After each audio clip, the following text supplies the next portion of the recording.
You past my bedtime, man. I'm a working man. All right, we didn't start it up, man. What's up, man? Welcome to my channel, y'all. I got G-Nutt, I got Rob Lowe, and I got Mr. Jazzy from Jazzy Management, man. I Yeah, don't even know yeah. where to start at, man. Where y'all want to start at, man? And it's Just your let me know. podcast. Just let me know. This is Start definitely shooting your questions, man. And direct them. Hey, run a lot of carpenters run their Zoom, man. Be real disciplined.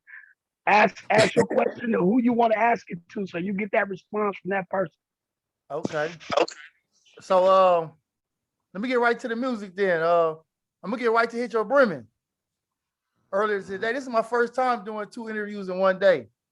I had Deuce Sims on there. We had an hour-long interview, and it was a great interview, man. Shout out to Deuce Sims.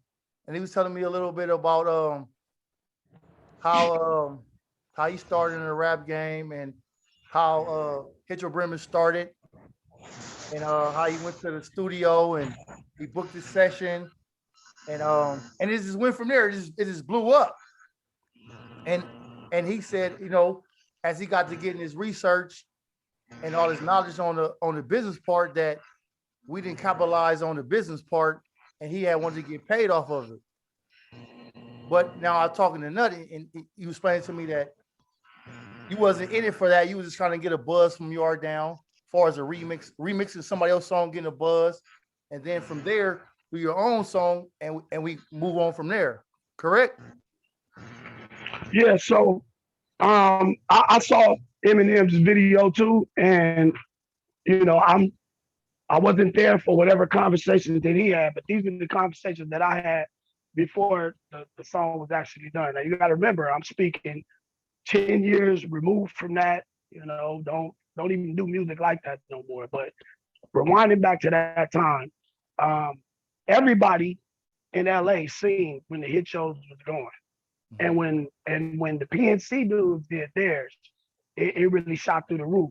And what put a lot of, um, brought a lot of attention to it. They were being real aggressive. They was dissing in it and doing all that. So the first time I got wind of it, I was at Rob Lowe's studio. It was Fingers, Nino, and it was somebody else. And they was like, "Hey, man, look at this." So I looked at it, and you got to understand, I'm a different age from them. Um, and I was like, "Whoa!" And I remember I told Fingers, "Hey, man, that's your lane right there. You and Nino, y'all gotta do something. Y'all the ones that represent, for Yard Down on that street level, and from that angle, I gotta represent on that." And they was like, "No problem, we own it." Rob Lowe, you was there for that conversation, right? Right. Okay, now I don't know what other but this was what when did that video come out? In 13? So this was 2012, maybe a week or two after the PNC thing started going. So they go off, they're doing their thing. Now remember, under Rob Lowe's tutelage, Rob Lowe always gave me the game on how to do music. And about years prior to that, he had asked me, because we were doing so much, he was doing so much investing, and he noticed I wasn't really tripping off the investments I was doing. He had me do a contract with Nino and Fingers, and I think it was, to kind of keep the business right. I never was really on the business stuff. We was doing music, we was having fun and all of that. So Nino and Fingers are signing me at this time. So, I'm, trying to help them do music. Me and Rob Lowe got a deal with the studio. It was actually housed at his house. It was his studio. I had some stuff up in there. We had an agreement that this is where the music will be done. We had an agreement between us, how we paid each other for that. So that's where the Yard Down artists would do their tracks. Is So that where y'all Fingers, is that where y'all recorded Hit Your Brimin at? yeah. Now, Eminem is not lying about one thing. Him and Fingers did go to the studio together. I knew that Fingers was going, didn't know Eminem was going. So at the time, I think people thought that me and Eminem was beefing, although it wasn't a beef. It was just since he had got out of jail, he was doing his Active Chucks thing. And when he first got out, I come to the studio that we had on Sierra Highway, and he was up in there with them. And he's from my neighborhood. I never really met him because he's younger than me, and we was always in jail. So I meet him, and he's in there. Eminem, he's talking to business, he's doing that. So I see he got that same drive and that same dream that I had when I got out. And I knew how rough it was. I knew how much money it cost me, and I knew how much it was. And here I am with the studio. So it was like nothing. He was welcome just like everybody else was. So now fast forward over to them doing that. Fingers texts me, and I should have that text somewhere in some phone. He's nervous because I think he thinks that I'm gonna trip that Eminem is at the studio on some yard down stuff, which it wasn't even like that. So he texted me, he said, G-Nutt, don't worry about it. We're gonna delete him as soon as we leave. But Eminem is recording a verse right now uh to this song. And I forgot what even song he was talking about. And he was like, remember the hit show that we was gonna do? I was like, oh yeah. And he said, well, the only reason why he on it is because he's my ride. He was my ride up to the studio. And his fingers telling me, if they had a separate conversation, I wouldn't know about it. But this is what he told me. Now I knew he was going. Rob Lowe knew that he was going to be ready. We had already knew that they were going to record. So if you want to call that booking it, we had already booked what we had been doing. So I had said, you know what, man, because I wasn't gonna get on the song. I'm gonna be honest. I wasn't gonna get on it. It was gang affiliated. I wasn't trying to be really attached with that at that time. So I was like, you know what? He from the neighborhood. It's actually a neighborhood song. It's a remix. It ain't like, you know what I mean? It's an original or nothing like that. See how it sounds. Leave him on there. You can ask Fingers that. If it sound cool, leave him on there. Why would we exclude him from something like that? So they do it. The next thing I know, they're getting now I do remember they were hyped up. Joe always had a buzz. They was hyped up about Joe being on the song. And from what I had noticed, Joe wasn't really either not really, kind of messing with Yard Down at the time, or he wasn't really doing the gang stuff at that time. Yeah, I Joe think was on the gang rap wasn't buzzing at that time. He was doing the right. He was doing the dance in the club, and he had it cracking. Mm-hmm. So he told us this shit wasn't gonna work. Oh yeah, he did tell us that on 67. And I told him we from Los Angeles. This is what Los Angeles is known for, that this is a lane we own. I ain't gonna lie, and I done told G-Nutt this too. I was like, maybe Joe right, because at that time the party music was going crazy. That's when he had Do It for the Ratchets. That was all over. Please let me hurry up and finish so we can hear from these two dinosaurs on that. But from what I said that day, I said, hey man, y'all from LA. Y'all not from the South. You're not from the Midwest. LA is known for street music. Nobody does it like us. They won't even if they attempt to, they can't do it like us. Why would we leave our lane to go and chase another lane that don't even fit us? It's like we riding them. We don't got to do that. Why you think they come over here and want to do videos? But anyway, let's get back to it. So I can't remember who told me. I think it was, I don't know if it was Fingers or Nino or Big Nino or whatever. They was like, man, you got to get on it. I don't know if they was thinking I was the buzz I had or what.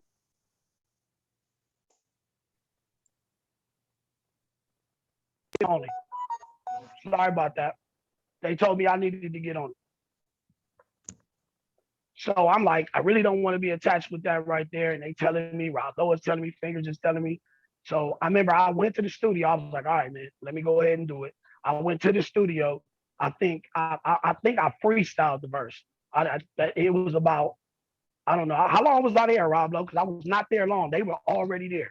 Yeah, no, you wasn't there long. You knocked that out. It was a freestyle. You didn't write nothing down.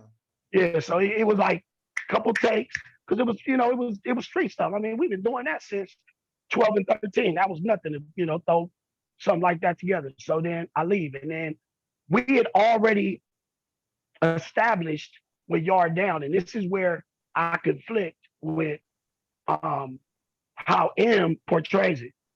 Before Eminem even got out of jail, we had already sold out House of Blues. We had already did 5, 6, 7, 8. Our gimmick was we bought all this video equipment, and our gimmick was going to be to remix songs that were out to get a buzz. And when we created a buzz and got a good enough fan base, then we would drop something that we fully own and capitalize off of that. Everybody's supposed to ride off of the buzz. That's what was going on at the time. But a lot of times with my group, people would, we would create a buzz off a song. The next thing you know, because I had real street dudes in my label. It wasn't, rappers trying to portray was from the streets. These youngsters was really, as a matter of fact, music was supposed to be there, kind of like rescue to kind of get away from going that. to jail. Yeah, it was supposed to be an All the outlet. artists was going to jail. Yeah. So anyway, that's what Yo Brimin was supposed to be anyway. Now, we had this talk. I would always have this talk with Rob Lowe. And, Rob Lowe was constantly in conversation with Jazz. And we would always talk about the legalities of music before, because I was always scared of being the next, the Ren and all that with Easy and all these different stories you hear about people getting done in the music game. And we talked about it. And it was my understanding, first of all, it was originally done by Who Kid. Okay. So they owned the beat. Then they remixed it. By the time we remixed it, I think it was about 5 or 6 remixes already done on it. Now, we put the vocals over it, but I know that really cuts the percentage down. And then on top of that, at that time, a lot of people did it, but at that time, it was just the ones that was known. It was this hit Your Rollin' and Hit Your Ricky. Ricky was the ones they created the song. Yeah, but it was a lot of Hit Your, a lot of, but they didn't get a whole lot of buzz like how Hit Your Rollin' and Hit Your Brimin got. Well, you gotta understand when you talk about a buzz, I'm saying the views and people talking about it. Hey, well, it didn't hit 1 million for a year, but anyway, but listen up. So that's true, but it's also hard to get 1 million views. It took us a long time to get to the 1 million, but it's damn hard to get that. It's hard. Everybody jumped on that. It was like a little perfect storm, even though it was gang affiliated, so that's going to add numbers. And it went big. It went to the East Coast, it went to different countries. Because like I was interviewing him earlier today, and a few years back he had posted. But wait. Let me get to that. Let me get all of that, and then I'm gonna be done. So this is where we always won, and I told them that they would win. I told them, you guys are real dudes. Everybody in America is infatuated with real dudes. I think if you guys put visuals to everything, that'll be our buzz. And we have been doing that since 2009, putting visuals with from getting money to 5, 6, 7, 8 to all of that. We put visuals. So this was the visual for Hit Yo Brimin, the dude, the little youngster Candyman. I'm still in contact with him. He did whole lot of, I got to be professional on here, but you know what I'm talking about, Lil Stretch. He did that song. That was my favorite one. That video was hard. He did a couple of other videos for it, so we obviously had to pick him to do that because the youngster knew how to capture that vision. So I pay him to come out and shoot it. I'm just like I paid him for all the rest. I paid him to come out and shoot it. We used about 3 different cameras because he said if we do different angles, Rob Lowe even shot some with his camera. We used 3 different cameras to shoot the angles. And I believe it was my camera. I think on the last shot, we had ran low on tape, or I lost the tape or something. And then was like, oh, I can run into the store and go buy a tape. I think tapes are like, what, $5 or something like that? Right. And I was like, all right, cool. And he went, with the same chick that he was hanging out with. That I think he ended up, that's how he got in trouble. He went and he bought that tape. And I think that's what he's saying, that, he bought film and did all that. And I mean, okay, he bought a tape towards the end of the video that I don't think we ever even used because most of the shot was already shot with Rob Lowe's camera and with Candyman's camera. Okay, so we pay Candyman for the editing. I'm right there the entire time. Me and Fingers, we say it took about 3 days. People was upset. When is it dropping? Took a lot editing that video. We right there for that. Pay him and then we got it. Right after we shoot it, before it even drops, I think Eminem goes to jail for something. It was something with a girl, can't remember what it was. And I'm like, oh my God, right? So he goes to jail. Everybody knew that we were dropping the video. That's the purpose of shooting the video. We're gonna drop the video, right? So I remember he's locked up and he calls me, and this is like 2 years later. And he calls me. Now, Eminem, you gotta understand, my synopsis of Eminem. Eminem got a mouthpiece on it. And remember, I'm not younger than him. I'm a little older. And the stuff I listen to, some of the stuff he be saying, I'll be like, man, my guy is out there. He calls me from prison, and I can't remember exactly the conversation, but he's telling me, hey, Nut, you gotta call this dude in New York. He's got this money set up. It's gonna be $90,000. Now you gotta understand, who I am. I'm sitting there like, hold up, man. First, you half nuts, right? And then you calling me from jail, telling me I gotta call somebody in New York and set up something. Well, I'm not gonna do that. And then I don't know if he got upset about it or whatever. He started talking about um, his masters and this and that. And I'm like, what masters are you talking about? Next thing I know, I don't hear from him no more. And I know he went and did copyright. And that's cool. He knew how to do that. Um, and then the next thing you know, he was saying that he owned the song. Now, I'm not Jazzy. I'm not Rob Lowe. Um, Obviously, he did have some type of ownership to it. He wrote his verse. But back to the Joe Moses thing.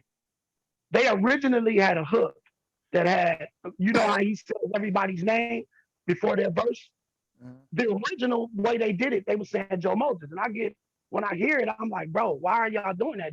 Joe is not going to even mess with this song. Is he going to get on it? And they was like, no. Nah. I was like, well, then we need to change that. And Fingers was like, change it to what? I said, look, just say everybody's name before the verse. Just do it like that.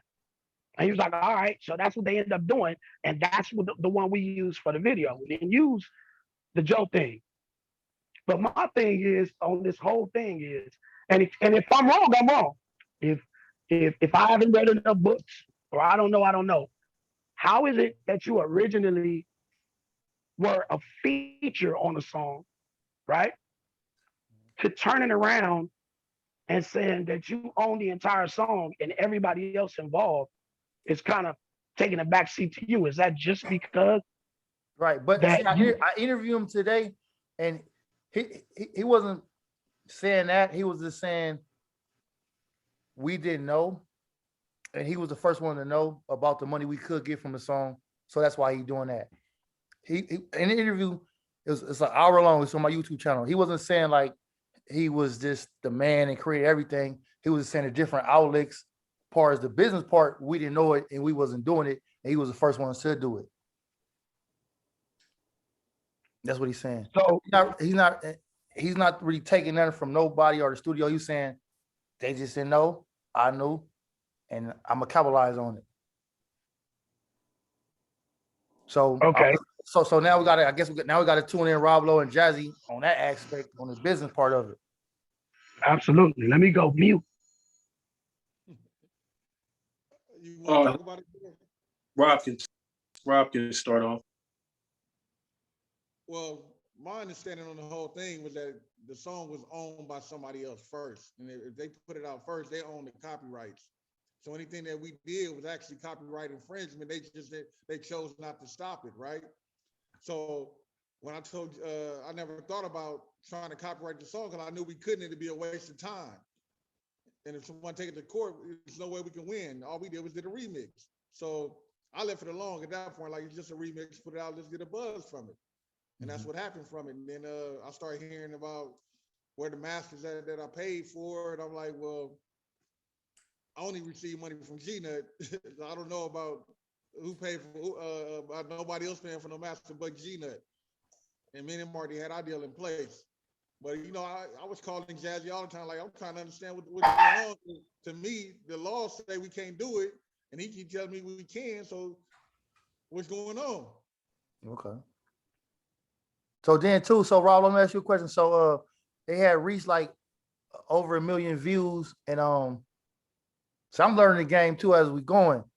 So then like when you got like 1 million views plus through the song or through the interview or wherever you're doing on YouTube, they throw a commercial in there, right? And then sometimes you got to watch a 3-second clip or a 5-second clip before you can skip that ad. That's called monetizing. Right. So do Yo Brimin, do they get something from that? No, that was brought up too when I was interviewing him too. That you know what I mean? That monetize. Damn, I can't even say the word right now. But them monetizing that video should have went to hit the Ricky people because that's who own the copyrights. Okay. Not Yard Down. Not. No, not Yard Down. We don't own the copyrights. Okay. Okay. Nobody that's on that song own the copyrights to that song. Because I know y'all know what I'm talking about. You know, you watching a video or a song or interview, and it's like, wait 3 seconds to skip this ad. That's a whole commercial. So I know somebody getting paid off that commercial.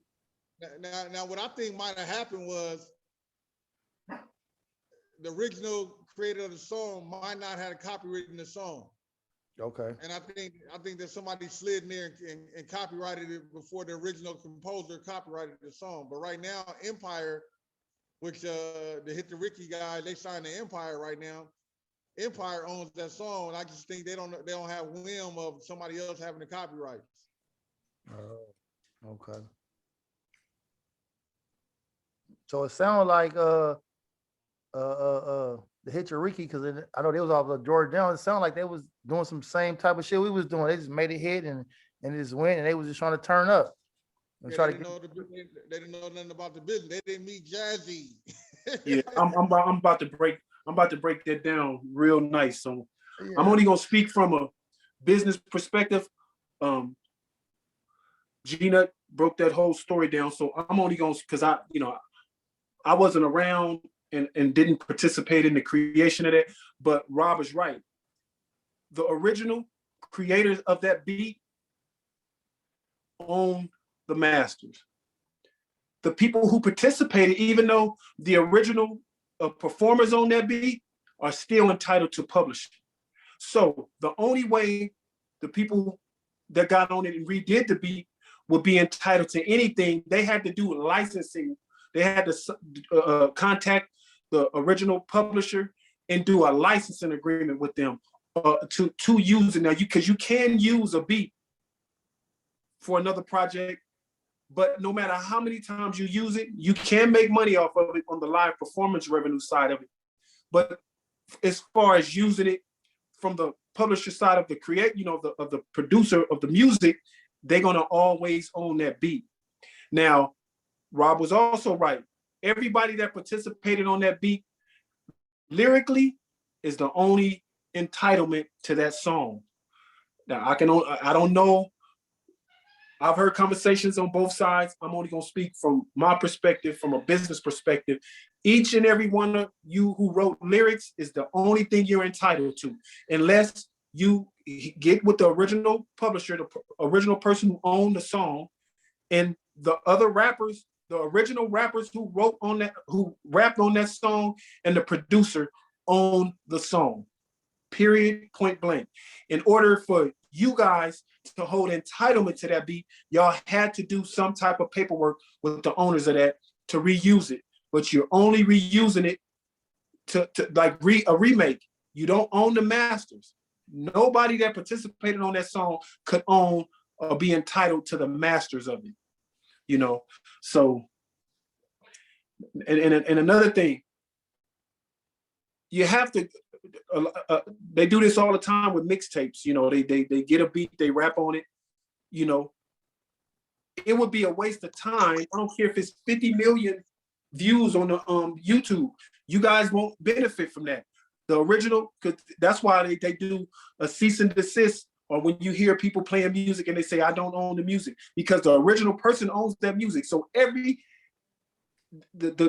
Hit Yo Brimin, if it got 50 million views, you couldn't monetize it.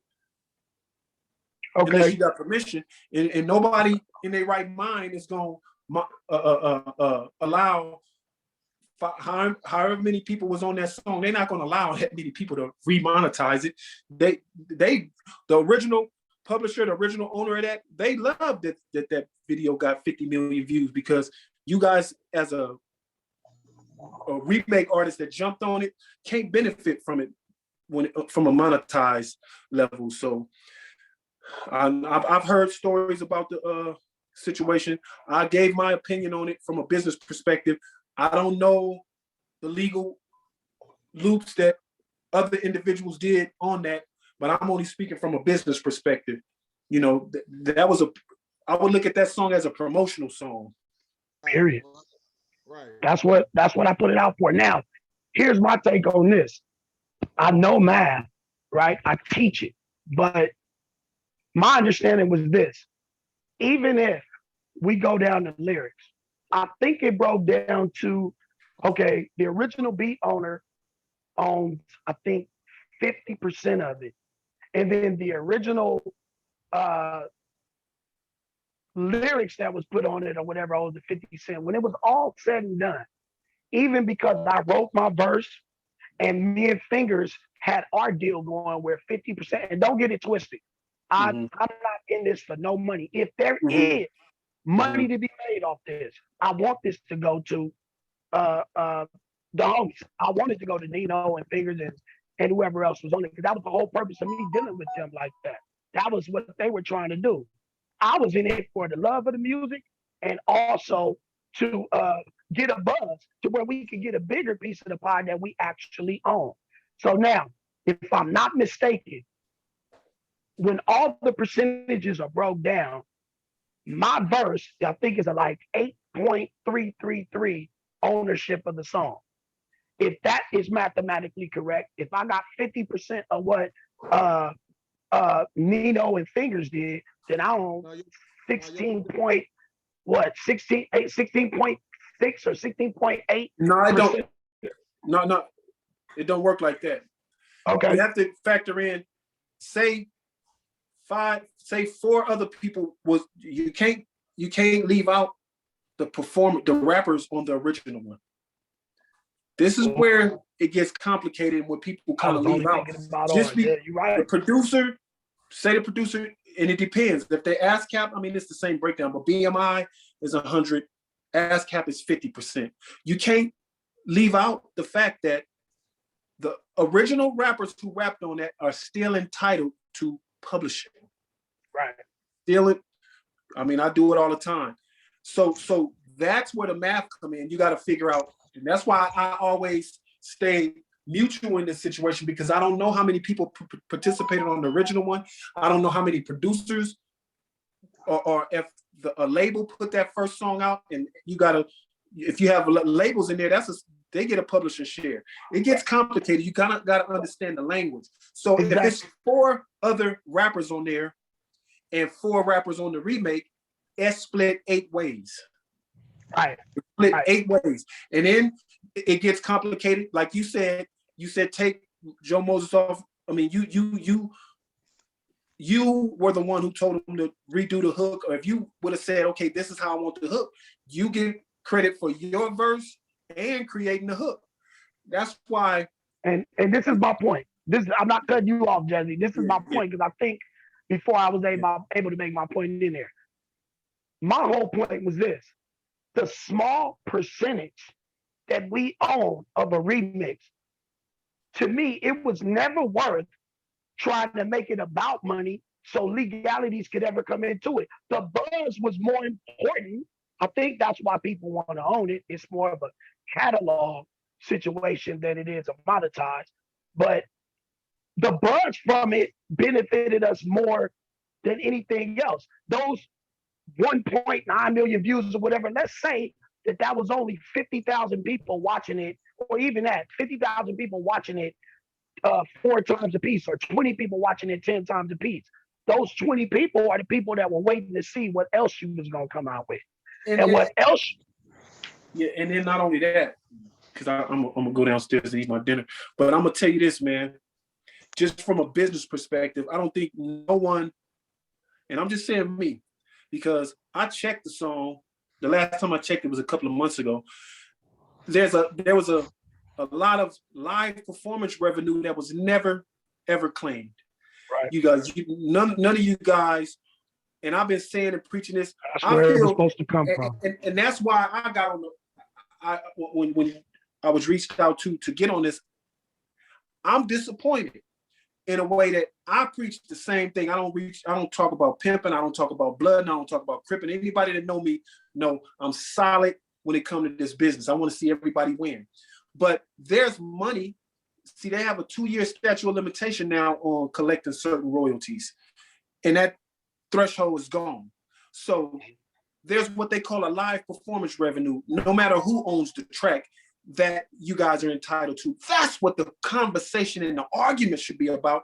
That live performance revenue that was left on the table, they fighting over the wrong thing. Fuck, you can't get, if you go to court and you go anything on this track, you're gonna spend more than what you're gonna get out of it. So that was, something I just didn't understand. But at the end of the day, man, the live performance revenue, Harry Fox, the mechanical that was generated on that, you're arguing about the wrong thing. You got Sound Exchange and you got Harry Fox. Harry Fox, ASCAP and BMI do not administer mechanicals. So you guys are arguing about the wrong thing. And that money was never chased after. Hey, Jazz, before you go, let me ask you a question. I know you already answered it for the people that really don't understand it again. So, so I interviewed him today, and he was saying that somebody in the UK or different country somewhere, they had took Hit Yo Brimin, a song from Finger, song from Joe Nipsey, and they had put it on Amazon, and they were selling it. Well, you only can fight the fact that they infringed on the copyright of the lyrics, not the song. Okay. That's a fight for the person who owned the master. Okay. You guys can't own the master to something that's all, unless they sign off on it and somebody approach them and say, hey, we got 4 million, we want to outright buy the track, and they fall for it. That's it. I mean, I'm speaking from my perspective. Right. M is my bro, and everybody on this call. Right, you educating all of us on it. You know what I mean? Yeah. So he did send me links, and he showed me where it was on Amazon Prime, and it had. Yeah, I mean, that's what you can fight. Song. He had the Whoopin' remix with Mitchie Slick. That means he had a Joe Moses song. He had a Gang song. Infringing. They're just infringing on the copyright of the lyrics. The producer and the original owners of the master have to fight that. And I mean, I'm not throwing in, like I say, my guy. I mean, I deal with a whole lot of people in the industry, but that's not a fight for this side. If the music is being put up, and you guys fight for the fact that they infringed on the lyrics, the producer and the owner, whoever did a co-pub or owners of the beat, they got to fight for the fact that they're infringing on using the music without their permission. So it's the same thing. It was streaming, because that was just Amazon. So then it also was on Spotify and Apple Music. So it's the same thing as far as with the streaming. All that streaming goes. Yeah, you guys are entitled. You get a writer's publisher share. You guys are entitled to that. How much? What percentage? What percentage is that? Let's get into that. Let's talk about the math of that. What percentage is that of a stream? It's not a lot. You see, I talked to Rob Lowe about the stream thing. I'm like, okay, if Rob called me and he said, Jazzy, I got a 64 Chevy. This is how the industry is pimping us. And this is why we should be going to these meetings and going to these ASCAP, BMI, CSAC, Sound Exchange, and Harry Fox. They have seminars, they have meetings, they have when they change certain things in the music industry. But our culture, we're not concerned about it. We getting prop money and getting on social media and flossing. But it's like if Rob say, Jazzy, I got a 64 Chevy. It's fully, pimped out, sounds, $5,000 paint job. This is how the industry is fucking us. They're taking our vehicle, they're taking our homes, and it's like, put it in this category. And they gonna tell you got a $700,000-$800,000 home, and you say you want them to sell it, and they sell it, and they gonna tell you how much they gonna give you for your house. They sell your car and tell you, okay, this is what we're gonna give you on your, and it's way below. You go into the studio, you make the song, you do the artwork. An independent artist is getting fucked so hard. They do all that, and then you put it on Spotify, you put it on Apple Music, and they tell you they gonna get, this is like, fuck you, motherfuckers. This is what we gonna give you for your song. I'm glad I'm not in the music. If you don't know what you're worth. Yeah. Hey, let me ask you one more question. So I was watching the interview with Jadakiss, and he was saying the streaming, right? Because streaming is big now. Everybody buying all the copies. He was saying it takes 1,500 streams to calculate to one record sale. Is that true? To calculate to what? One record sale.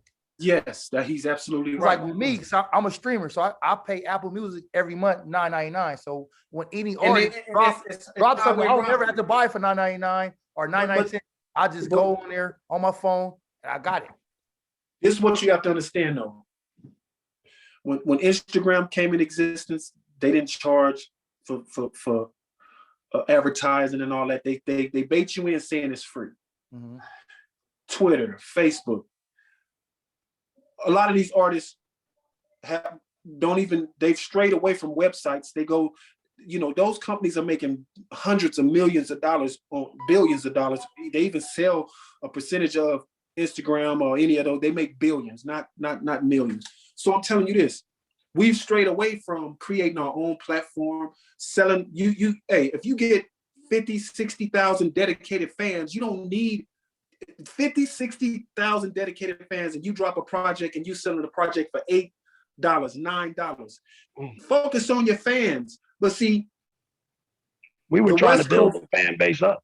yeah, and see, the sad thing about the West Coast now, I don't proclaim to know everything, but I'm really good at this as far as knowing the breakdown of this music business. I know the music business. It's niggas I've been talking to for years. Oh man, my manager do that.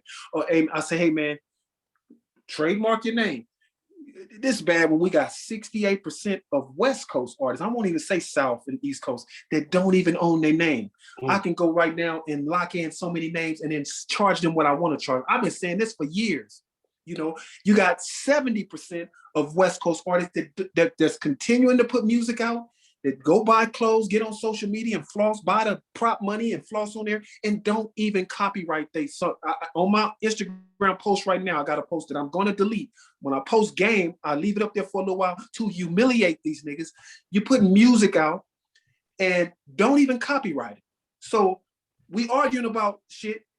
I don't know how many people copyright their song or copyright their lyrics, but I know a large percent of the artists today are still putting music out, leaving it wide open for somebody to grab it, put it out, do licensing stuff on it. I mean, I break it down on my Instagram page. So it frustrates me because these are all people that talk to me, but now people see me as competition. They're like, fuck Jazzy, he ain't getting nobody no deals. But I'm laughing at a lot of these niggas because I can go on my phone right now and see all the artists that don't own their name, all the artists that you do a podcast, you own the audio of the podcast, you copyright that. They don't copyright it. That's why all these different companies and podcasts is getting pieces of different podcasts and playing it because they don't know about licensing it. They don't know about copyrighting it. They don't know about ownership. All these people doing podcasts, all these youngsters doing music, but they'll buy lean, they'll invest 10, 15 bands in their drug habit, and they weed have, in a car or buying Gucci, but they won't invest $10 in their career.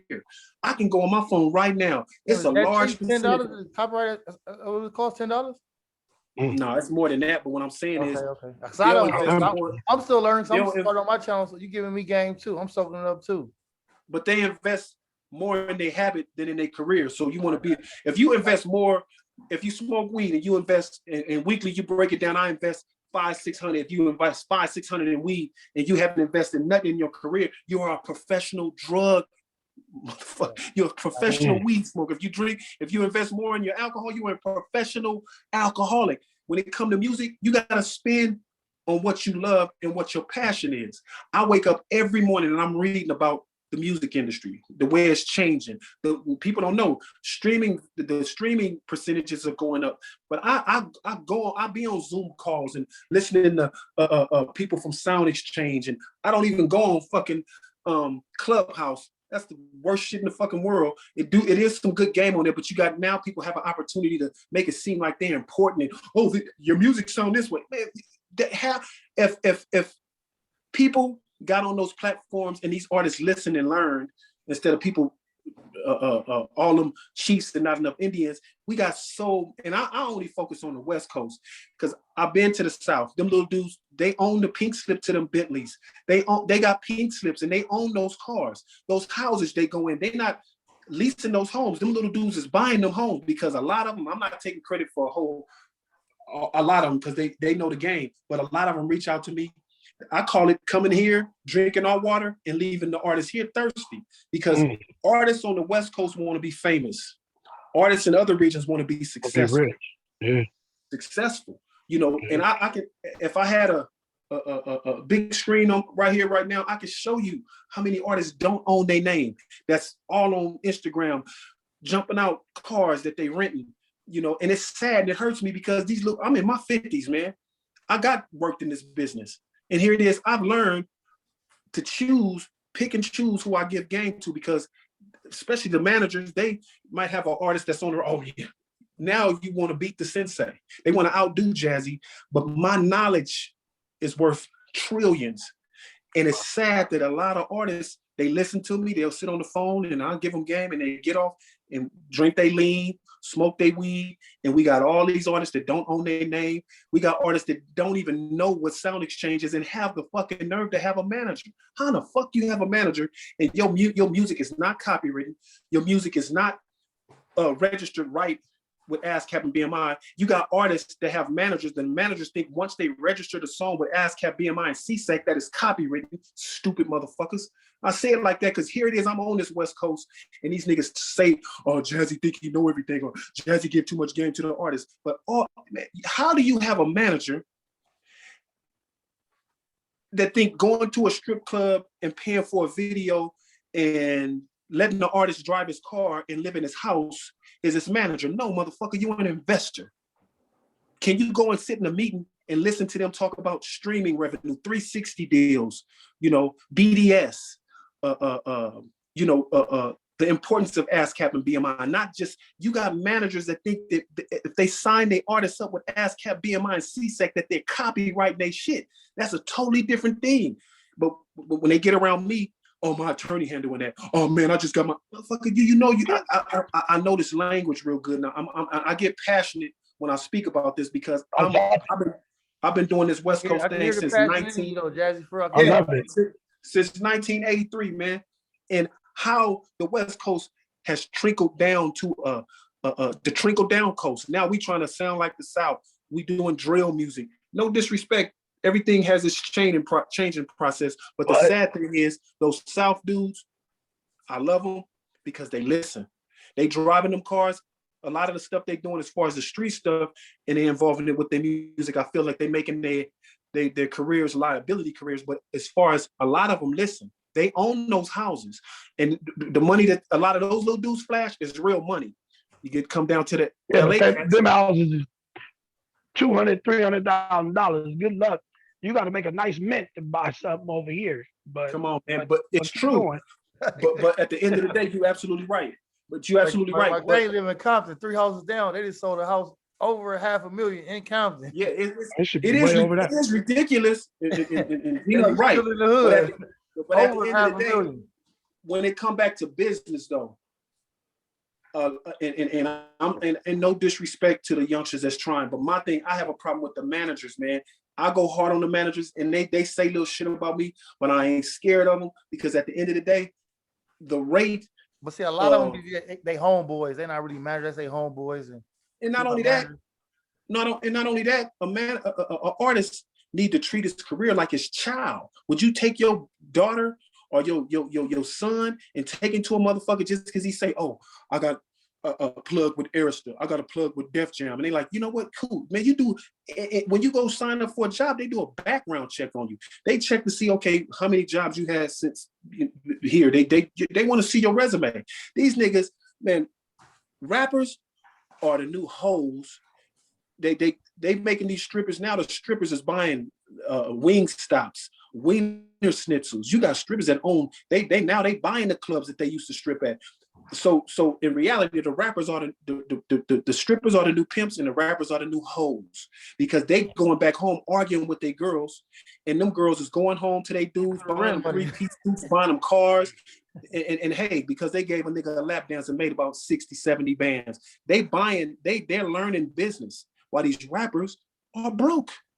And the sad thing is, you got people, I've heard some real interesting conversations on a Clubhouse and all that, but it's still a large percentage of artists that's putting music on all these digital platforms without doing the proper registration, without copyrighting it, just because they see all these other rappers with the cars and all that, and they want to be successful.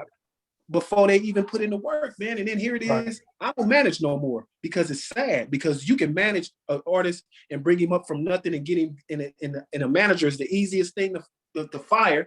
Because now these rappers are such hoes. If a nigga pull up in a Maybach with jewelry and a fat pocket, fuck the dude that know everything, that's knowledgeable. They gonna be like a bitch and want to let that person manage them because he driving a nice car and he got on Gucci or Louis Vuitton. These niggas is hoes, man. Period. And here it is. We shouldn't be like this on the West Coast. Period. Nah, you know what? I'm a little, you know, I'm a grown man, so I'm doing this conversation, talking about the music stuff that I did before. But I want to just tie something in. You know, y'all see the shirt I got on. We've talked about this. You know, I'm in the Carpenters Union, an outreach instructor, and we have this meeting that we do with all the African Americans, trying to bring them up, called the task force. Yeah. Well, we have now kind of pushed the conversation towards financial literacy, because we make a lot of money out here doing this. And if you don't know how to manage your money or to make your money work for you, and I think what you're tying in is across the globe, just the African American community, period, bro. We know how to be consumers, and we don't know how to be, you know, owners. We weren't taught like that. We are teaching the next generation through music, not what you're doing behind the scenes. See, you're doing this right now, Jazzy. You're telling us what goes on behind the scenes. But every time you put a video up and you leasing that car or you're leasing that house, you are showing you're only showing that part. So when a guy makes a video, he's gonna break himself to try to look like that, when you're not telling them, no, that's not how we did it. First, you know, we did it. So and I was guilty of it. All I wanted to do, I had spent all that time in prison. I had listened to all those rappers that I thought I was better than. When I got out, all I wanted to do was hear myself, get in the studio and do the look. And I met Rob Lowe, was the first producer I got with. And he constantly used to be on me, ASCAP, BMI. And I'm speaking from you just were talking to me. I'm one of those guys. I was just like, man, that's too much work, man. I ain't got time to be going to do that. And Rob Lowe be like, man, it's 10 minutes, bro. You got to do this. Man, it took me years. I used to get mad. Like, man, every time we go to Rob Lowe's studio, he want to talk, and he want to talk to this man. All I want to do is rap. And now, if I had the opportunity to tell another youngster coming up, you know, I would tell him that. Be financial, get your business stuff straight. I do believe the way we were doing it, you know, because Rob Lowe helped me with that decision. Because this is what a lot of the rappers that my young homies wanted to follow were doing. They were going to clubs, spending money on bottles. And I thought these bottles was like hundreds of dollars. They were spending money on bottles to look the part of a rapper. And when I asked them what that was, I was like, oh, we just taking it till we make it. And then we're gonna, you know, I'm like, wait a minute, man, we didn't buy $5, $1,000, and we gotta come back and do that again next Friday. Bro, I work for a living, man. We gotta figure something else out. So that's why the videos and the buzz came with Yard Down. We said this is how we was gonna get the buzz. Spent that couple of thousand one time on the video equipment that was making videos, and it was working. I do want to say this before we get off this phone, because the reason we was talking about this, I do feel that video ended up being a very popular video, and it worked for everybody in it, not just the rappers. It worked for the background. It worked for people. It was people that love that video that they'd never been a rapper, but they was able to see their faces. We showed our culture to the world. That was everybody's legacy. And it did sting when I got an email from YouTube talking about that I infringed on something. And I'm like, wait a minute, what did I do? I bought this video. I put this up, and this is for everybody. And I also want to say something else. I heard a comment made that, you know, it was supposed to come down off of everywhere. I feel like it was kind of an attack on Yard Down or an attack on me, because it only came down off of my page. If you went and did copyrights and all that, that's cool. I was sitting back. I wasn't going to argue. I wasn't going to try to battle you. It wasn't up to me, because I don't think that money's in there. If you think it is, then you go ahead and get it. But when you go and you attack everybody's legacy, you know, without even bringing that to the table, you know, that wasn't just yours to do. And then you want to use it and and use business sense, the business words that you've learned from reading or whatever. You want to use that premise to make it seem like um, you're doing something that was right and you're doing something for everybody. And the reason why I asked you guys to come on to kind of explain you guys' expertise and and if there is millions to make it, but I don't think that you got to go about it by tearing down everybody else that was a part of something and trying to take all of the credit, because it looks like you're only in it for the credit that comes with the song that we all got.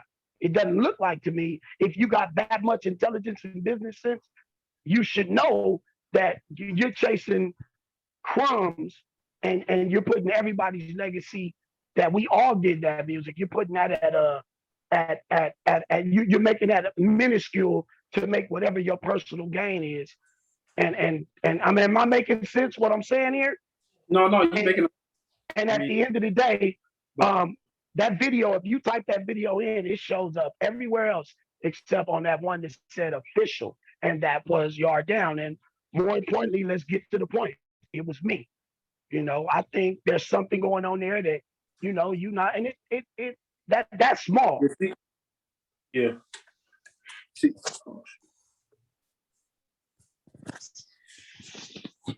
Yeah. Now somebody was calling me. Like I said, I'm on. Hopefully I made my point, but I think as far as the legal and what took, I don't understand it. I spoke from my understanding, and I'm pretty well, groomed on the business. I can't speak on that. I think even an attorney, I don't think I'm the smartest dude when it comes to music, but I can't speak on that because I pretty much explained my understanding of reusing music and who can sue and who can't. I understand exactly what you're saying. I'm only speaking from the business perspective as far as, people's entitlement. Hold on, man. People like what I'm saying is more power to the young homies and all of that want to do that want to continue that buzz. I think Wrench is all over states selling shirts off of it. That's how it was supposed to go. Everybody's supposed to get their buzz off of that and kind of do their own thing, right? It wasn't supposed to turn into nothing amongst us against us, especially, and this is me personal now, especially from somebody who, you were invited into what YDM was doing. You got out and out of love because we claimed the same blocks and all of that. We was like, hey man, you come mess with us. I know you want to do your thing, but ours is popping right now. And that's another thing. I keep hearing. You got to make it clear that and I don't know, somebody might tune in and think you're addressing that to somebody on the call. You speaking a person that. You breaking up a little bit. What do you say? Say that again, Jazzy? I was like, kind of explain. I mean, people that might tune in might think you addressing that to somebody that us on the phone. No, that is, everybody know that's for the homie Eminem, because his angle on this is that he owned the song, and pretty much I've even heard him kind of make it seem like I did people wrong. And my image, I don't want my image out there like that. That's absolutely not what happened. And the people that were around know that. Now, some people, like the podcast owner, they want to be neutral, but they were there. They knew what happened the whole entire time. So I feel that, don't assassinate my character with your story. Yeah. Hey, G-Nutt, so, and I spoke to the person you were addressing on that. I'm definitely neutral in this, just from a business thing. I don't think it's that serious. I think this, because like I said, I was invited to come on and speak from the business perspective. I'm only not getting too deep into that because I learned some stuff tonight on the call that I didn't know. So what I'm saying is, me personally, being a street dude and an industry dude, a simple phone call. I think No. We've talked. Yeah, I know, we- but it's still not clear because I think he knows the business quite well. Because I mean, I've had a lot of conversation for him. I won't say I'm guilty, but he learned a lot from me. And when I talk to him, sometimes I almost feel hear a recording of myself. So I think, I know y'all have phone calls, but we invited him. Didn't you see the link to him, Stretch? See, I think I'm gonna tell you why. I just interviewed him earlier today. It was like an hour long. This is where I feel the ball was dropped. And I wish we would all watch it before this. You know what I mean? Because it was like an hour some long instead of like bits and pieces. But you know, I watched the whole thing, and I heard him. You watched the whole hour long. And there is no beef with me and him personally. There is no beef. No, I don't think there's no beef. But I feel like this me. And then I got to go eat my dinner. This me from a business perspective. I'm not getting involved in the history of that song. I'm gonna tell you this. Me personally, and Rob could chime in on this. I think the ball was dropped big time when it wasn't a follow-up. And how can we follow up when everybody in jail? No, that's what I'm saying. Now, I'm gonna finish what I'm saying. So this is what I'm saying. When that video accomplished what y'all set out to accomplish, another video should have came out. Then you guys were on a platform where you were the eyeballs was on you. You could have used that in many different ways to show these youngsters this ain't the way to go. Give opportunities. I mean, if I was involved in it, or if I was involved in anything as far as music, it's about educating and use that buzz. That video hit. Do you know how many videos have been on YouTube for years and they never hit 1 million? You use that to your advantage. That's why I feel bad. That's why I'm on this call, because I wish room today, right? Not to cut you off, my bad. But he also said that once the song the video got edited and dropped, he was in jail. So once it got to going, the buzz got to going. He even said in an interview earlier today. He was like, "Man, it's hard to hit 1 million. So I gotta ride this way. I gotta take advantage of this in so many words." So I think that's why he said that about this song, huh? I understand that. And he said that today on the interview with me earlier today. He was like, that's why he's so adamant about this. He's like, this shit hit. And not even about the 1 million views. It's about different countries will listen to it. The East Coast be playing that shit. You know what I mean? Down south. And it was like, he wanted to capitalize on that. You know what I mean? Because we all know it took us a long time to get to 1 million, but it's hard to get to 1 million views, man. It's hard. You're right. So I got to go. Okay. Hey, Jazzy, it's hard. I 100% appreciate you. You know, from the beginning, man. From when I was little, going up to Harvard Park, always grandma, rapping granny. You a G. Ain't nothing but respect for you, homie. Always have been. And I appreciate even though I ain't even rapping no more, I'm doing something else. But I appreciate you. I asked him that question, why did he get took down? And he said, this ain't about Nutt, this ain't about Yo Down. I'm going off the crackers on YouTube. That's all he broke it down. Y'all just gotta watch it. He broke it all down. But wait a minute. But it's a lot of other videos that got that song is on. It ain't just that one. No, that one got took down. That was the original video got took down, and then Mimi had her channel, but she just had the audio that got took down. It was another channel that was still up, and we had talked about that. And he said he don't even know why it's still up.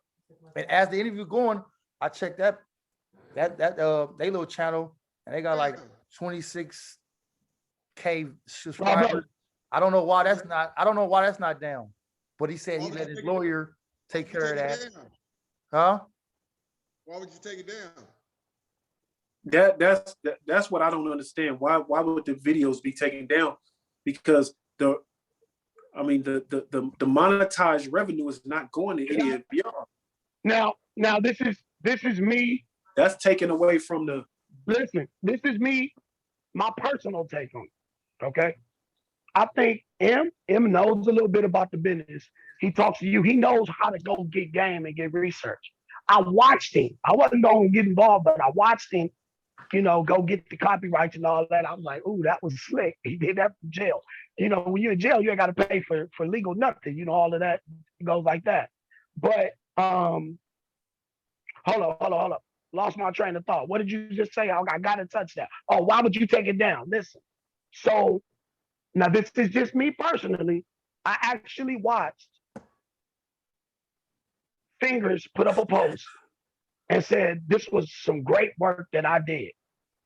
Lately, I've been saying some stuff that we did and all that, and constantly, Imp whole thing to the media is I am the only copyright owner of this song. He posted that. I'm watching. I'm like, okay, see where he's going because you're the only one that went and did that. I think we all could sit down and do a copyright, and we're not going to be denied that because we actually are copyright owners. If we did it, we were owners. We did our version. But when he puts it out there like that, and then he strongly, and that's the part I can't figure out. I don't know if it's for the buzz. I don't know. But like he said, he wanted to do remixes and do all that. If the respect level was there, I think we all would have fell in and let that happen. But so that's your angle, right? And obviously you are telling people because you said it today, this was my idea. I booked the studio. I did this. So you are pushing that you own it. If somebody else gets on the internet and says that they own it, I think that will kind of stir you up. And watch it. When he took it down, he posted something that said, you better read the fine print. Right after Fingers said what he said about putting it up. He took it down and said, yeah, you better read the fine print. So in other words, I don't know if he got upset because it's going against what he was saying, whatever.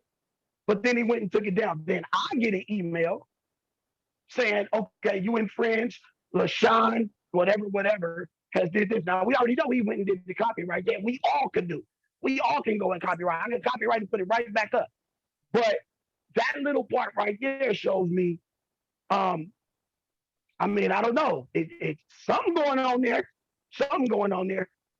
Because if it was that easy to do that, and you said that you own it, then it would come down off of everything if you actually put it up there. Yeah, you gotta be watching the whole story. Yeah, I don't. Yeah, like I said, I spoke on from my understanding of the business. Right. I mean, I could see a whole lot of that situation. Let me ask you this, Jazzy. Let me ask you this, since you know the business.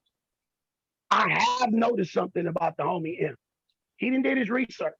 He does know a little bit about the business.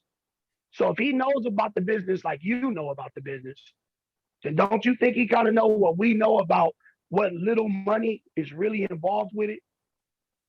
Don't you think that it might be something else that he needs that to get into something else? I'm just asking because he ain't.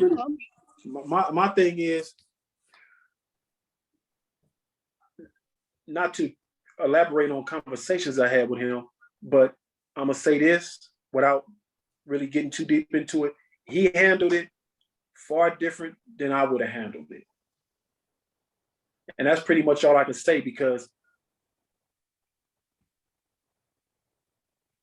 nobody on this side of the lane owns that song. Now, I don't know what business or what agreement he has with the original producer. So that's why I say I can't really speak on that because I won't speak on conversations I had with him, but I can definitely say that it was handled way different than I would have handled it. But I don't know if he has a relationship with the producer because if he does, then he has some legal leeway and he has things he could do. But I haven't seen that and I can't really speak on it. And Rob know what I'm saying.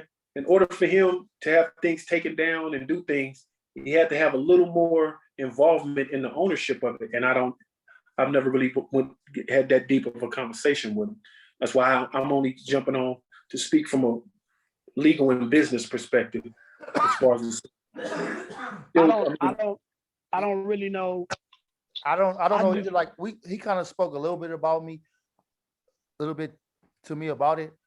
I know he reached out and I do know he talked to the producer of the original beat. I don't know how far that went, but I know he did get in contact with him. I don't know how far it went, but he did tell me he reached out and they did. Maybe it's millions of dollars out there. And we don't know it. Maybe it is. I never thought that. And I talked to both of these cats. I don't What's your think it's take, no Rob million. Lowe? Rob Lowe, you been back there quiet, man. What's up, Rob Lowe, man? Tell us something, man. Listening, man. I'm taking in the game too. Okay. Listening to the game too. I love that. You know, he did something that I don't know how he did it, but he did it. You feel me? But I just feel that he also took down his own legacy because now he can't go back and say he had 1 million views. They're gonna say where? Show me. Well, and this is something else I wanted to talk about. Now, he pretty sharp. I heard him I on asked him other that videos. question, and today he said, I know. on YouTube, Okay, go he ahead. said it's coming Hey, back. y'all, He couldn't give me to a cut date. you off, man. He I'm couldn't gonna go into go all downstairs the. and eat my dinner. Hey, All right, I not to cut appreciate y'all you, off. I Jazzy. gotta go. Appreciate you, Jazzy. All right, y'all. All right. All right. But he did say it's coming. He couldn't give me a date when. He couldn't go into the legal, the lawyer, but he said it's coming back. Coming back where? Back to YouTube. I heard what he said about and which that is smart. I mean, we even talked about doing that like the first 6 months it was out. Like getting other, rappers from other states and all that. That's smart. All that's smart. I just feel, it could have been.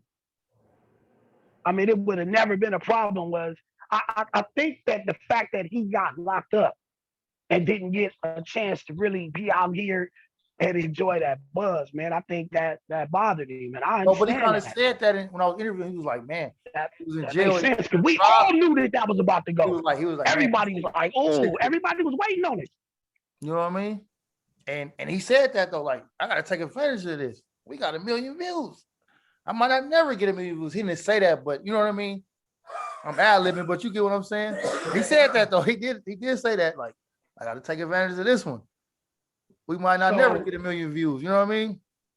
Yeah. So, and this is something else I want to say. Because I was saying, even I was telling him, like, damn, we had Why out not now. just make another one? Why not just? I mean, this is just me. Instead of something that was all that, you are a part of that. Why wouldn't you come out and just, put something else and just get a guy the views? Because, like I said, in 2000, what was that when we sold out House of Blues, Rob Lowe? That was 10 or 11? Yeah, I think so. Yeah, we sell That out. was like 9. That was like 9. It might have been in 9. Late 9. I was in jail. I was out for the second one with Too Short when y'all opened up with Too Short. Right. So that's what I'm saying. First one I missed. The first one you talking about right after way too gangster and get money and all that. Right. So we just saying yard down. We talking about views and the hit your song, right? Hit Yo Brimin. So we sell out the House of Blues. That was YDM. Just yard down. Some of them other videos reached, 50, 60, 70, 100,000, right? This is pre the homie, before the homie get out. Because I think Telly told me he seen a video where he said, I didn't see that one. I never saw that one, but I saw the one you did today, where M pretty much said that we were stagnant and that he was the boost to put us over. So this is all I'm saying on that. The Bosco thing, I think that went 100,000 views. We did the VIP, that's got like 70,000 views. We did a lot of different things that the homie wasn't a part of. And then when you look at his catalog, besides Hit Yo Brimin, that was basically a YDM put together thing. I mean, he was a part of it. He did his thing. But where is his catalog to say, I got another 100,000 here. I got 30,000 here. I got 20,000 here. I mean, homie, you out. Everybody know that you are a big part of Hit Yo Brimin. So where's the hit something else and come with that million? You see what I'm saying?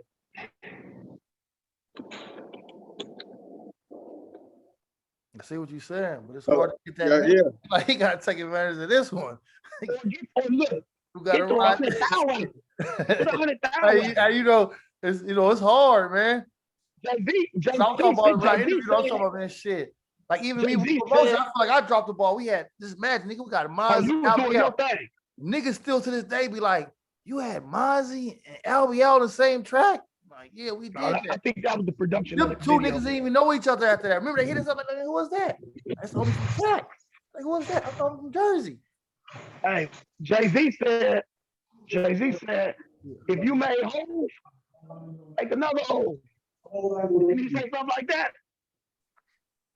We've been going for how long? It's been going for a minute, man. And like I said, that's the homie. Shout out to him. You know, shout out to his crazy bond, you know, from the same blocks. And I like this. I'm happy that, you know, get Rob Lowe in here real quick before we wrap it up, man. Rob Lowe, man, got anything to say, man? He just cut me off, man. You still cut me off? Hey, man, I don't know what side stretch, but go ahead. You know what I'm saying? I got the floor right now. It's my channel. You know what I mean? I might edit you out, though. You know what I mean, G-Nutt? You edit out, though. Edit me out, man. Edit me out. Rob, Lisa, what up, though, man? How you feel about this and all? I don't want to make the whole thing about him. Just about to hit your Brimin, the whole yard down from the start to the. Give me some insight, man. How you feel about it, man? I feel like wait. About the Hit Your Brimin, or are we going? Yeah, just the Hit Your Brimin, the noise it was making about what we was doing. Cause you know you was there from the start. You know, from way too gangster to getting money to 5, 6, 7, 8. Man, I was proud of it. I just hate they spelled my name wrong on there. R-O-B-L-O. Hit Your Brimin. They spelled your name wrong? Yeah, they spelled my name R-O-B-L-O-W-E. I'm like, nah, nigga. Oh, that was me. I uploaded it. That was me. Yeah, you spelled my name wrong. I'm telling nigga, that's me. I did that. Nah, nigga. How many artists you got that's going on right now? How many artists you got left? No. What? No. You hear me, Mimi? He said, my bad. Don't be trying to set me up like that. Yeah. Look, he said none. He said none. No. Let's talk about that. Yeah, let's talk about that. We do need to talk about. How many artists you got left? I have never. And who ain't never left? And who stayed? Let's talk about that now. Mimi been solid. Mimi. She the only one? She the only one? She the only one? Hey, but listen though. Listen.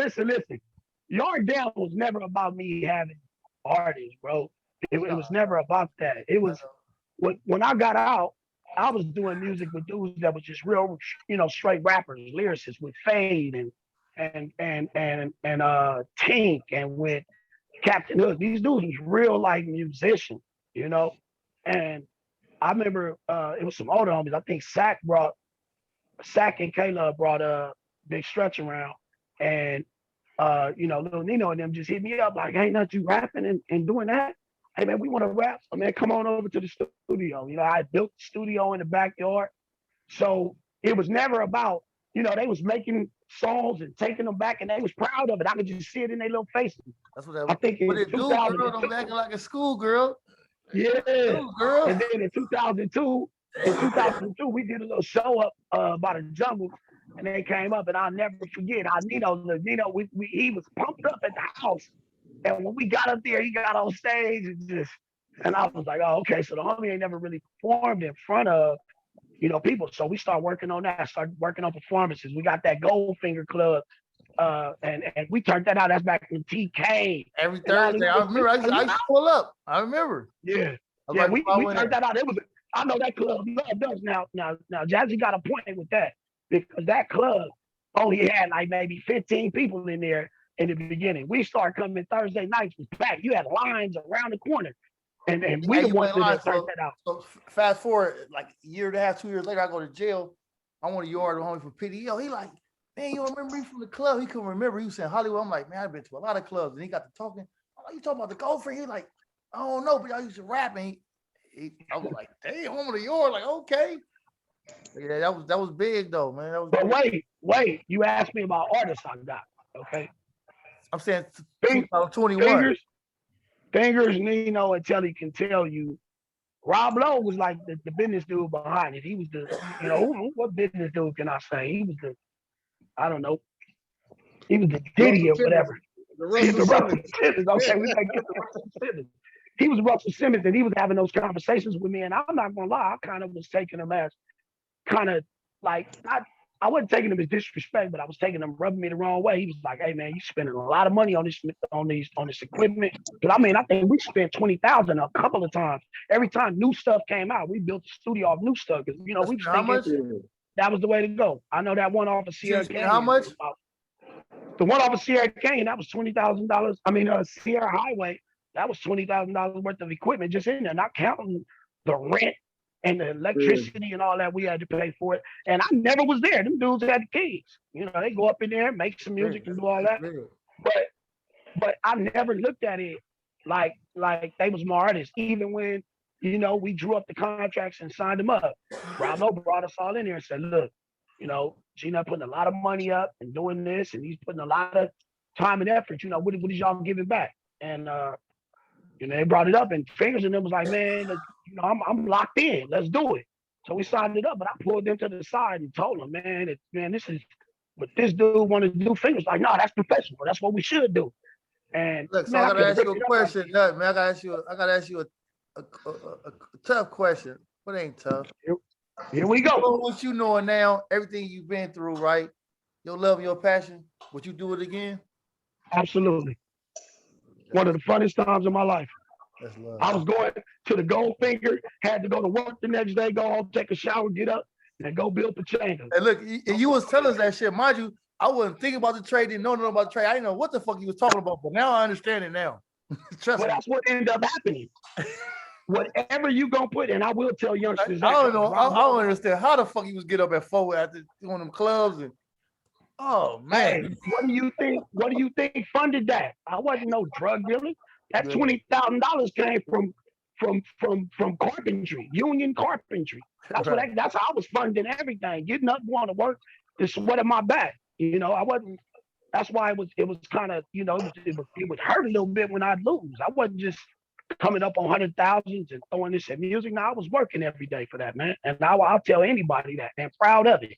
And I think that's the reason why. And I always give you that love and respect, like real shit. I always tell you that, but even when you're not in the room, you're not on the phone with me, I always give you that love and that respect. Like you always told me, like, man, look, I didn't just get a spot. You could have invested that shit in a sack and got a couple of pounds and paid some rent, and we could have been selling weed. You know what I mean? We always would have did it. Like, I don't want to do that. I want to invest right in the studio, invest their talent so they can stay out of prison. You know what I mean? So I think we need to highlight that more because motherfuckers really don't understand that. You know what I mean? What you really did for us that's coming up. You wouldn't tell us it's no bullshit gonna get 100 years. You know what I mean? That shit get overlooked though, like real talk. Because I'm a carpenter today because of him. You know what I mean? I didn't know what the fuck a carpenter was, and I just knew he did construction. I didn't know what concrete or a framer was. You know what I mean? And that's all them videos, all that video equipment, all that studio equipment. That came from doing this, and I think that's what sting me the most. I think when my mom in that studio, a lot of big homies put that 20,000 some work and had them niggas on the block hustling. You know what I mean? But you did that. Send them back to jail. That's dope. That's dope.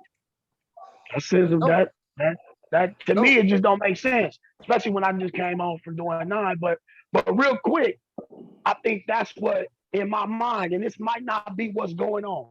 So let me not, make it seem like I'm trying to assassinate nobody. I'm working out, I'm looking out for my character. That is what I did, and that is what the legacy I wanted to leave. I wanted to leave that I came out here and gave something different to these youngsters than, what the normal was be doing. And I think sometimes that get twisted because I be hearing my name. You did a great job, and you still doing. Yeah, a great job. Hey, I got a question, G-Nutt. I got one for you. All right, I'm listening.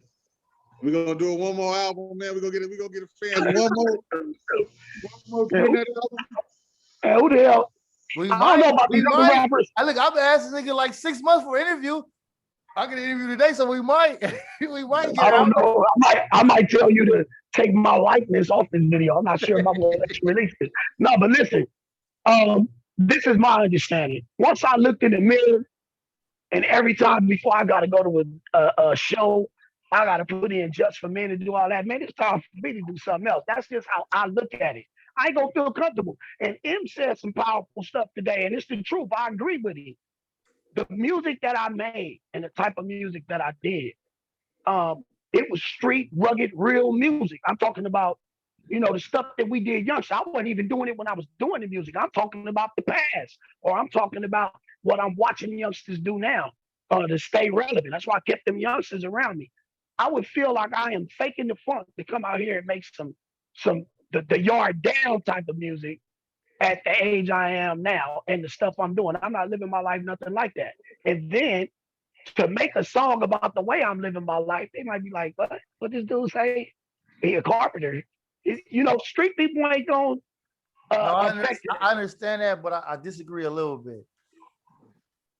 Just like I was telling GT, he didn't want to do that no more. He like, man, I'm trying to, but you done already done it. So it ain't when you rapping, you gonna rap about what you came from, what you was doing, and you was there. You know what I mean? So nobody gonna take nothing from you on that. You know what I mean? Ain't like. And then we gotta think about image. You gotta think about image. You're not talking like you 19, you still on the block, you about to do a drive-by. You talking about what you know, what you done seen, all that, how you came up, and motherfuckers can't knock that. They can't discredit that. You know what I mean? I did it enough. About how you made it out the hood. I did it enough. That was sale. How I started here, I went to prison, how I'm successful, that was sale. I'm telling you, that was sale. I think the sale. I'm telling you. We ain't gotta be doing that burnt out shit because a lot of niggas our age still rapping, never did that shit. So we can come in the game rapping. You can make an album right now and be kicked back at the studio. And niggas ain't gonna say nothing. Oh, that's G-Nutt. He a G. He ain't gotta be on Jefferson every day. He already did that. What you saying, Rob? I say it's the entertainment field, right? Let's go entertain some fans. That's what they wanted. Let's ask them who they wanted. We get a big enough response. Let's give them an album. Right. Or we don't even gotta do no gangster shit. You see the face down. The face down was so hard. Hey, you can talk about some positive shit. You know what I mean? Hold up. You got different lanes. You can talk about. You can come at an avenue like this. You came at it. You know what I'm saying? Give it back to the community. Going on. I know you got some shit. All this shit going on. But you still get that. You still keep that to the heart. They can't no nigga take nothing away from that. So they already know you a G. So you talking some G shit. What you say? Nigga being real. You ain't gotta say, and you ain't never said I got a gun and I'm killing a nigga. That wasn't the message. Yeah, you ain't never that type of stuff get you put in the feds. Right. So I'm saying so technically you can still rap the same shit you was rapping because you ain't never said you did shit. Right. You just made it, you just gave a reality to what these LA streets is about. You know what I'm saying? And niggas ain't giving that reality like that no more. You got some hard rappers out there, man. You ain't asked me my top 5. You got some hard rappers out there. You ain't never dissed nobody. Yeah, I did. You dissed one nigga. But, oh yeah, listen, man. Look. Hey, not to cut both y'all off. My software ain't all that. We've been going on almost 2 hours. So I'm about to wrap this shit up. 2 hours? Man, we've been going like hours and change. G-Nutt said we only gonna do this shit 15 minutes and we out of here. Man, I don't know. Jazzy got on here. So real quick, let me hear your top 5 now before we go, because we got to wrap it up, man. Hey, hold on. I want to tell y'all something before y'all go too. But go ahead. What's your top 5? Top 5 rappers all time? I asked you that. Your top 5 all time, man. It don't matter about views. It don't matter about platinum. Hey, your top 5. I'm going to tell you something. I'm going to tell you something. Now, this might sound biased, but remember, I'm in the pen in the 90s. I'm in my late teens, all through the 90s, mid-20s. I always knew I had that talent. I loved doing it. When I got out in 94, I thought I was going to do it, and I went right back to jail. But I had to sit up and watch the East Coast kind of put us down, right? I watched that beat from jail, wasn't able to have my 2 cents. I watched Snoop come out and make Crippin' like a national, cool to do. I'm sitting up like, man, I'm hard too. I wish I could get out. So remember what era I come from. Remember what angle I come from when I give you my top five. Okay. Snoop in there? No. Snoop hard, but I don't think he would be in my top five. I don't think he would be in my top five, but he the man. He brought back the West Coast. I might be a little biased. Okay, so Pac, you cannot deny Pac's legacy. I got You Well, cannot the Crip, deny. hey, hold on, the Crip Pac or the Blood Pac? This dude was stupid. He wasn't there. To be honest with you, He was. the He got on. He versatile wasn't there. He wasn't no Crip Pac. Yeah, he was. Not when he got on. Not when he was rapping. No, he wasn't. He knows some stuff I don't know. He knows some stuff I don't know. That nigga was living on 45th and Raymond. I'm with the saying when he phony. was a rapper. We talking about the rapper Pac. Yeah, rapper, Thug Life. That's Thug Well, Life. but anyway, listen. So See, so Pac, Thug. When you say Thug, you LA, you Thug, you neutral. No, You ain't I'm saying saying you red or blue. no, Thug I'm Life is saying neutral. Hey, We all, Go everybody's pull a damn Thug. no, go pull up the pictures. You gonna see. But I don't even consider Pac a blood. I don't consider him like that. I just consider him like you No, said, Thug from LA. he just Not even from LA, but he came to the West Coast. yeah, I don't look at him like that. No, he I was don't look at him. He was I think he. when he was I don't look at Pac It like was that, just but who I he look was. at him as he It put is on. who he was hanging He with put at on. that time. Then Hey he man, got y'all gonna let me do my Suge. top five, man. Y'all interrupted my top five, man. I don't even know what my top five is. So look, so I gotta You got put Pac Snoop up in there. there You only got Pac in because there. You got Snoop and you got Pac in there. who got Snoop in there? I didn't put Snoop in there yet. I'm gonna be honest with you. I put Snoop in the same category as I put Biggie. Now you got to remember, I rap or I did, and to me, they were jingle rappers. They were. They had the catchy tones. They had the catchy, hooks. Not saying that they wasn't hard. Not saying that they didn't their volume of work. But we talk about me personally. So I got another question. I got another question after that. So you got three Man, more. I'm not done with this one, man. I know you got to say you got three Hey, more. me Go out, ahead. man. Okay. Pac. Okay. After this one. Got Maybe Pac since you at got the a top. question next. All right, go ahead. I got Pac at the top. Got Pac. So you got one, so you got This is four rough. more. This is rough. Because now we in 2021. Now, it could be back in the day. It could be dead or alive. That's what I'm saying. I'm not gonna be able to put What you like? nobody in It don't 2000. even got to be platinum. Scarface. What you like? Scarface. Scarface. All right. Scarface. DJ Quick. And I don't know if Quick is over Pac or not. Got two more.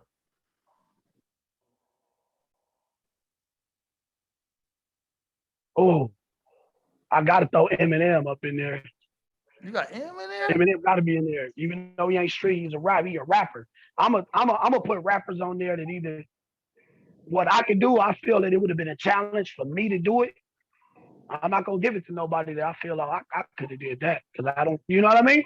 Right. I'm giving it to people that I'm like, oh, how did he mix that together?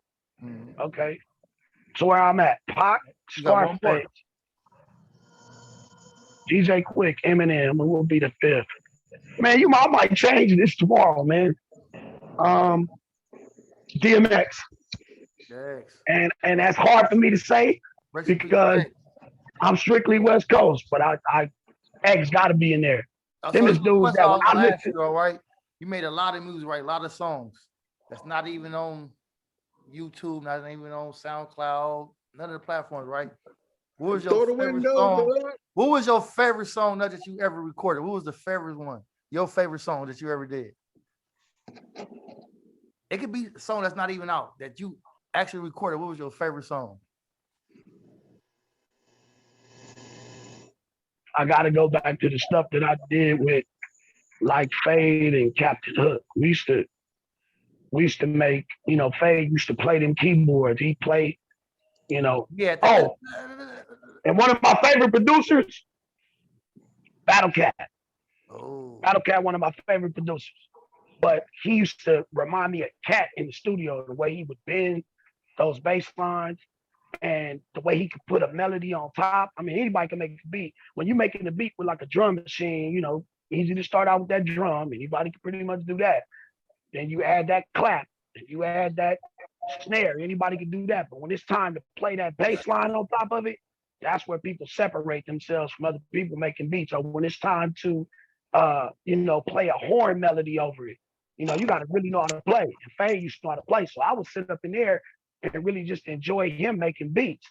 And then Captain Hook would jump on there and sing a hook. And then I could come in and lace it with it. And that was my. Remember one of your favorite songs you ever recorded? Like, actually, it can be like when you was young, older, when you was a kid. The name of it, like, or even it could be like your favorite song.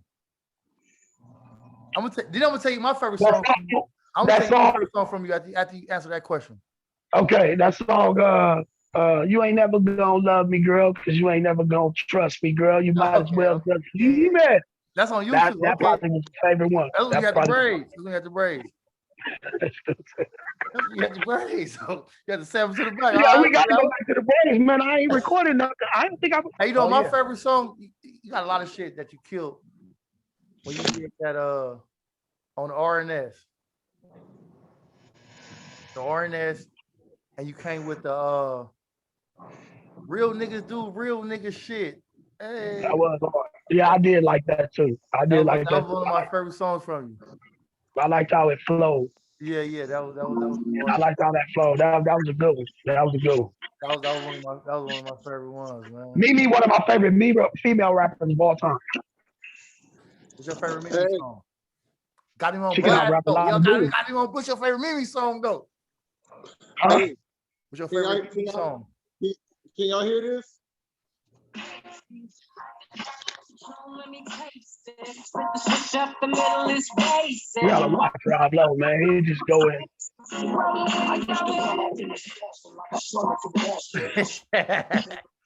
This cool, man. Yeah, now you answer my question. Mimi, her ears is like, what's your favorite Mimi song though? My favorite Mimi song. A lot of them, bro. Mimi hard. Huh? Hey, that's it. Hey, that's my hardest verse right there. That was whack, though. No, but lost like a slugger from Boston. Still here. Mimi got a lot of them. I like that new shit. That new one hard. That one. What? Don't lie. What's that one you got, Mimi, that you performed on that live? By myself. I'd rather be by myself. That one hard. I ain't gonna lie, that one hard. By myself. G-Nutt. I really like that. I got G-Nutt on blast. He even remember the name of it. See, I got him on blast though. Hey. Don't do me like that. You gotta remember, I'm trying not to perish and do none of that. And I remember some of those songs, I was like, I'm seeing the name in my brain, and I'm like, okay. Ride by my lonely. I gotta keep it on. I ride by my lonely. You gonna play a song? She wanna play a song. Play it real quick, Mimi. Hey, Shrek. I kind of feel like you hating on me. You ain't asking me what I got going on. Oh, we didn't get to it yet, man. What you got going on? Rob? What you mean? It's been 3 hours. How much longer we gonna go? You gotta edit this. He gonna cut me out of it. Hold on, pause quick. Who you playing? Female artist or what? What's that? You can tear him up right now. She said she want to hear that. Who you playing? Female artist or what? No. Hey, but look. On another note, right? We got a movie coming out called Bangers. Already got a deal with Amazon Prime. It's gonna be pretty big, a $3 million film budget. We're gonna start shooting in July. It's gonna be nice. A roll in there or what? I'm gonna get a roll in there. I got somebody's name stretched in there. Oh man, I'm gonna need my money then. You know, let me get Jazzy back on here. I'm gonna talk to Eminem. I'm gonna talk to him. It's gonna be Jazzy back on the phone, man. You gonna use my name and shit. You gonna use my tattoos too or what? Let me get Jazzy back on the phone. But I said big stretch. Ooh. That's the original. Hey, you got me there. All right. And he got good. Hey, that was. Hey, Big Stretch held YDM down for a minute back in the early 2000s when everybody, was locked up and gone. Big Stretch, but he was supposed to be the next one. I remember I Yeah. announced him at a club, like, yeah, he next. I'm falling back, he gonna take it. Hey, y'all, we gotta wrap it up, man, because we've been going too damn long. YouTube Oh, probably yeah, gonna wrap it up now. upload this shit, All right, man. all right, I'm going. I gotta go to work anyway, man. All right, It was y'all, nice man. talking to y'all, man. Y'all have a good one, man. Peace Huh? out. All right, y'all. All right.